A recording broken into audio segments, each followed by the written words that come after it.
We're going to begin with Lesson 1 for the week of June 9th, Integer Operations.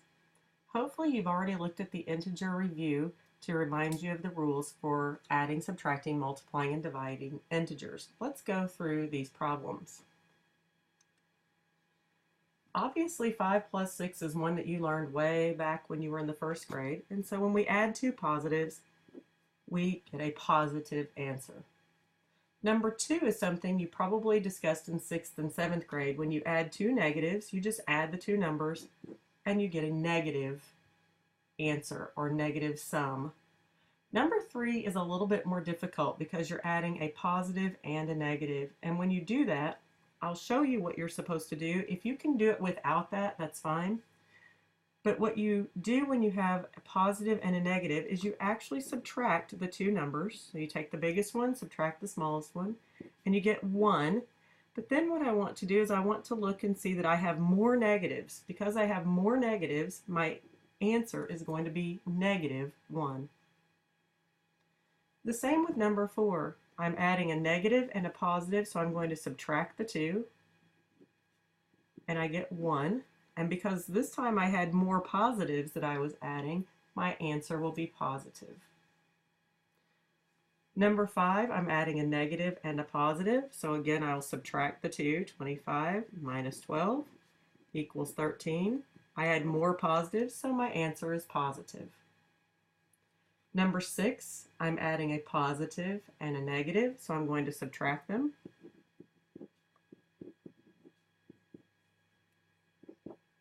I have more positives, so my answer is going to be positive. Number 7 is a special case. I'm adding a negative and a positive, but I'm adding the opposites of each number. So I'm adding a negative 12 and its opposite, a positive 12. When I add those two numbers, I get 0. Number 8, again, adding a negative and a positive, so subtract them. 22 minus 10 equals 12. This time I have more negatives, so my answer is negative 12. If you need more help with adding integers, you can look on my website at the section for useful links, and it will take you to video or different websites, some of them videos, some of them not, that can help you to learn to add your integers. Let's move on to subtraction. Subtraction has a specific rule, and I'm sure that you learned this rule during the 7th grade. The rule is that you add the opposite, or same, opposite, opposite. And so I'm going to leave the first number the same. I'm going to change the subtraction to its opposite of addition, and I'm going to change this positive 3 to a negative 3. Once I get to this point, I'm going to follow my addition rules. So my addition rules say that I have to subtract these two numbers.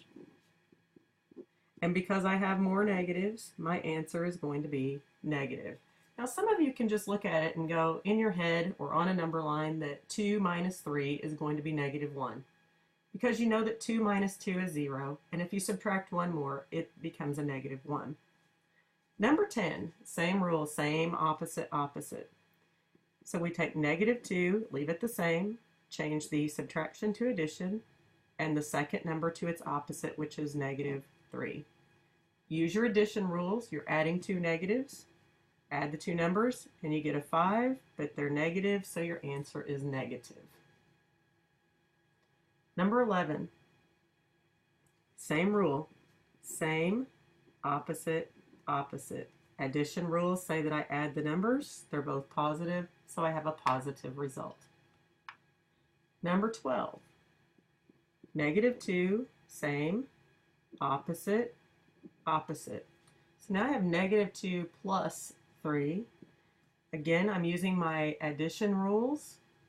My addition rules say to subtract those two numbers. I get 1. I have more positives, so my answer is positive 1.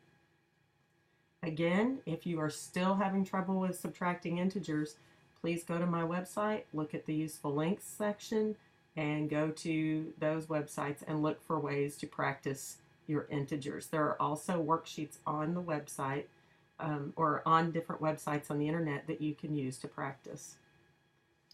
Number 13, now we're multiplying, and the rules for multiplication are simple. When you multiply same signs, it's positive. When you multiply different signs, it's negative. So here I'm multiplying a positive 5 and a positive 10, so same signs, positive answer. 14, I'm multiplying different signs, negative and positive, so I multiply the two and it's a negative answer. 15, I'm multiplying same sign. They're both negative, but they become positive because when I multiply same signs, they're positive. 16, I'm multiplying different signs, a negative and a positive, so my answer is negative. Let's continue on to division. In pre-algebra, you're going to see your division written in fraction form. We will not be using the division symbol most often. So this actually means 20 divided by 4.